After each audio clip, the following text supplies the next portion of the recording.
Você ouve uma palavra de vida com o pastor Érico Rodolfo Bussinger.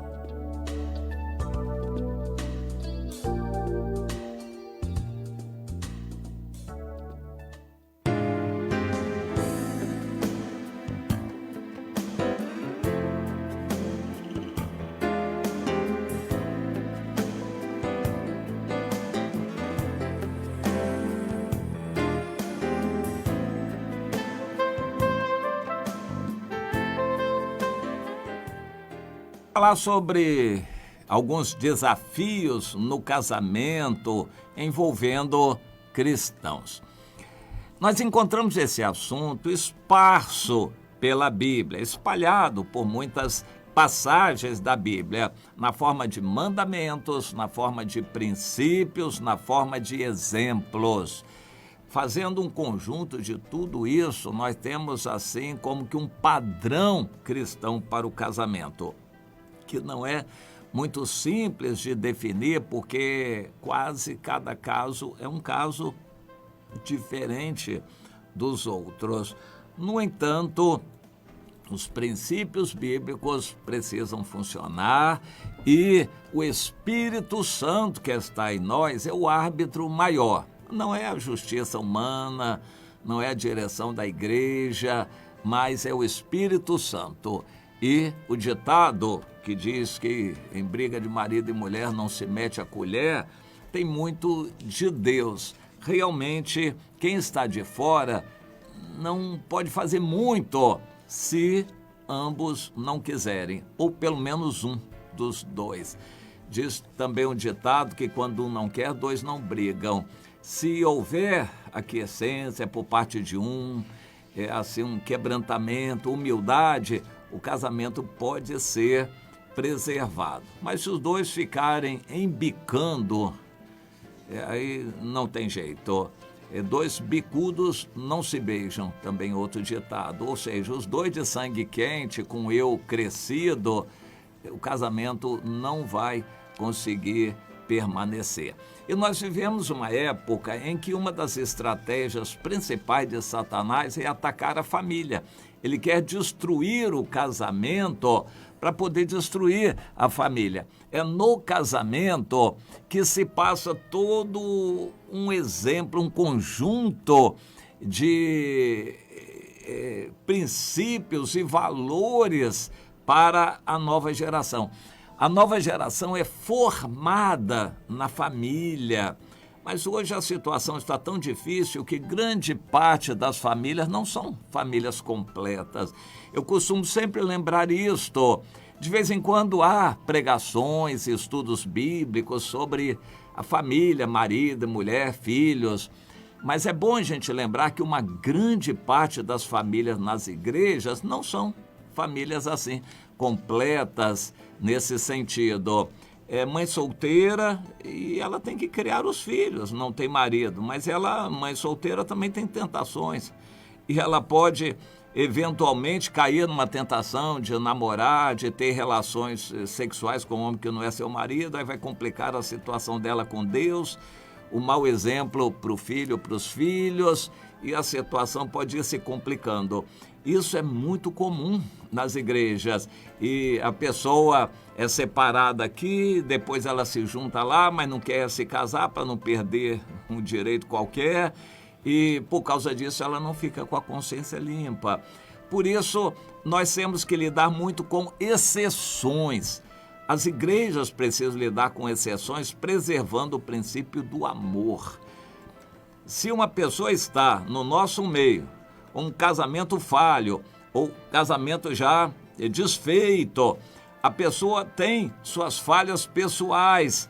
Ainda assim, a Bíblia manda nós amarmos essa pessoa. E eu digo, talvez precise mais ainda de amor. É uma situação delicada. Um filho ou filha de um casamento desfeito ou que nem houve, um filho bastardo, uma filha bastarda, também precisa de amor na igreja. A igreja precisa absorver, incluir essa pessoa com amor. São casos excepcionais, que hoje não são tão excepcionais assim. Isso é muito comum nas igrejas. Todos precisam ser amados. E nós não vamos valorizar apenas as famílias completas. Temos que valorizar as famílias pela metade, as famílias desfeitas também precisam de amor. Todos os irmãos precisam de amor. Os casamentos estão em xeque, estão debaixo de tiroteio de Satanás. A questão do sexo é uma questão importante. Hoje se fala muito em casamento enquanto existe o amor. Se o amor acaba, então o casamento acaba também. Não era para ser assim. O casamento não é um sentimento, não é uma opção, é uma ordem que Deus nos dá no casamento. Se você se casou, então ame a pessoa com quem você se casou. E não tem que verificar se ela ama você para ver se você vai amá-la. Isso é querer passar a perna em Deus, querer fugir dos princípios que Deus estabelece. O casamento é para ser preservado, é sério. E o apóstolo Paulo, então, em 1 Coríntios 7, falando sobre esse assunto, ele diz, olha, vocês me perguntaram, então eu vou responder algumas perguntas que vocês me fizeram. O bom é que o homem não se guie pelo sexo. Ele começa o capítulo 7 falando sobre isto. Que o sexo não seja o princípio de formação da família e nem de continuidade. Porque se o casamento foi só pelo sexo, quando aparecer um sexo mais interessante, o casamento fica gelado. Isso é o que normalmente acontece no mundo, mas não é para ser assim. O casamento é um compromisso com Deus. E o homem, segundo o apóstolo Paulo, para se casar tem que pensar bem antes, e a mulher também. Agora, quando se casaram, o casamento seja preservado. O marido viva para a mulher viva para o marido. E o marido conceda à mulher o que lhe é devido. O quê? O carinho, o sexo e, semelhantemente, a esposa ao marido. Digamos assim, numa linguagem muito simples, o marido e a mulher precisam ter relações. E se passarem muitos dias, uma semana sem relações, já tem alguma coisa estranha, a menos que eles tenham idade avançada. Mas, normalmente, em vida ativa, não é para se afastarem um do outro. Quem deixar o outro em jejum por 7 dias nessa área, para mim já está pecando. Já está fazendo o outro pecar e dessa forma você também pecando contra Deus. A menos que haja um acordo, uma conversa, um problema de saúde, uma situação delicada. Mas fora isto, o apóstolo Paulo diz, a mulher não tem poder sobre o seu corpo, e sim o marido. Ou seja, ela tem que estar disponível para o marido quando o marido quiser. Mas o marido também, semelhantemente, não tem poder sobre o seu corpo, e sim a mulher. Então a mulher vem a ele tem que se esforçar por estar disponível para a mulher. Não vos priveis um ao outro. Então torna-se uma ordem bíblica, salvo talvez por mútuo consentimento, por algum tempo apenas, para vos dedicardes à oração e novamente vos ajuntardes. Isto para que Satanás não vos tente por causa da incontinência.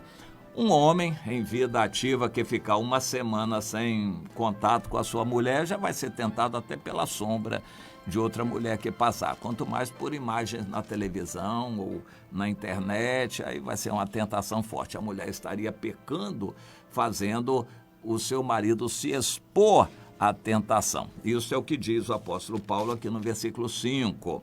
Bem, mas ele continua. E isso, a continência, o afastamento, eu digo a vocês por concessão e não por mandamento, porque o mandamento é cada um estar disponível para o outro. E eu quero então, ele diz o apóstolo Paulo, que todos sejam como eu, que vençam essas inclinações da carne para poderem se dedicar a Deus. No entanto, cada um tem o seu dom. e deve se dedicar a Deus de todo o seu coração dentro da sua situação. Dom nesse aspecto. Um foi chamado para ser eunuco, para não ter relações, e então ele faça isso para Deus. Alguns já nasceram eunucos. Alguém levantou uma questão interessante. Um rapaz que, por circunstâncias, nós não cremos que isso vem da natureza. A tendência homossexual não vem da natureza. Isso é da formação e é pecado e vem de Satanás. Mas um rapaz que teve uma tendência manifesta na direção do homossexualismo, mas ele se converte. Ele é do Senhor, quer fazer a vontade de Deus e procura andar nesse caminho, mas ele não sente atração por mulher.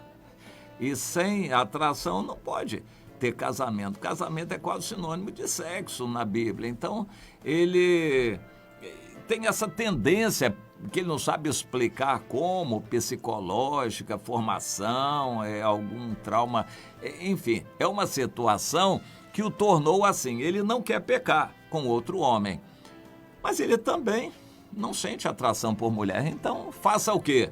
Permaneça eunuco, como o apóstolo Paulo. E então se dedique a Deus. Isso é uma questão moderna de ser eunuco. Mas o importante de tudo é que Deus esteja em primeiro lugar, casado ou não, que você se dedique a Deus em primeiro lugar. E cada um permaneça na vocação que foi chamado. Não coloque a questão do sexo como o mais importante da vida, porque de fato não é. E nem quando alguém se casa, vai ter sexo toda hora, o dia inteiro, todo dia. Não é assim. O casamento não é só sexo. É sexo, sim, mas é muito mais coisas. E Deus, então, quer que a gente entenda isso. Agora, questões se levantam com relação a, por exemplo, a separação. O apóstolo Paulo diz, se alguém está muito buzinado na cabeça, muito tentado, muito hormônio e tal, peça a Deus um casamento para ele não viver abrasado. Mas já se casou, e ele tinha que pensar antes, ela tinha que pensar antes. Mas depois que casou, então ele diz, eu ordeno, não eu, mas o Senhor, que a mulher não se separe do marido e o marido não se separe da mulher. Casados, cristãos, conscientemente, Deus não abençoa a separação. E lá no final do Antigo Testamento, em Malaquias, Deus diz que odeia o divórcio, o repúdio. O problema é que quando uma pessoa se separa, já tem indisposição no casamento. Então já fica um tempão sem querer a outra pessoa. A outra faz biquinho também e já não facilita as coisas. Então ele já não tem relação, não tem alegria, mas o diabo está do lado de fora com uma tentação para cada um deles. Uma tentação forte, bonita, esperando cada um deles. Quando a pessoa quer separação, porque já está de olho em outra. E o problema é sério, porque aí envolve pecado em cima de pecado. E como a gente vai trabalhar com uma pessoa que já está em pecado, querendo continuar em pecado, ela não quer deixar o pecado, fica uma situação muito difícil. Mas a ordem é essa, não promova a separação. Mas e se o outro promover? Bem, você aceite, não tem como você brigar contra as evidências. Não se pode conviver com uma pessoa que não quer conviver com a gente. E por causa disso, se o outro quiser se separar, que se separe. Mas se não é o caso, a pessoa quer apenas estar junto, então não se separe. Não, mas como é que eu vou viver com uma pessoa apenas como amigos, dentro de casa, debaixo do mesmo teto, apenas como amigo? Bem, você faça a sua parte. Se o outro quer ser assim, você não veja nisso motivo para se separar. Não é motivo para se separar. Quer ser só amigo dentro de casa, não é motivo para se separar. E o apóstolo Paulo tem uma questão assim muito interessante. Hoje, para nós, ainda é uma questão séria nas igrejas. E o ajuntado, união estável, aquele que é amigado, porque não quer perder uma pensão, não quer não sei o que lá e tal. Bom, o que faz? O versículo 12, o apóstolo Paulo diz, aos mais... quer dizer, aqueles que não são casados, estão juntos, mas não são casados.